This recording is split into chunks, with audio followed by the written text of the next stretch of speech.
the garden. It's January 20th, 2020, and it's a windy day.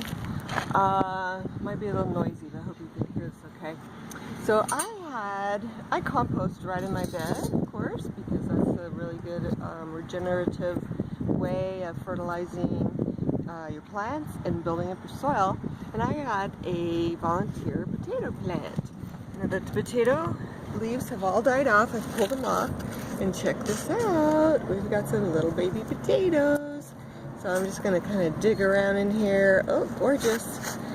And here, you can just feel with your fingers, because my soil is so soft and rich quality, it's super easy to dig just with my hands. Gardener's nails. So I think that was it. It was just one little volunteer plant, and look what I got. I was gonna water this bed anyway, so I got some potatoes. Yeah, that's it. Happy gardening.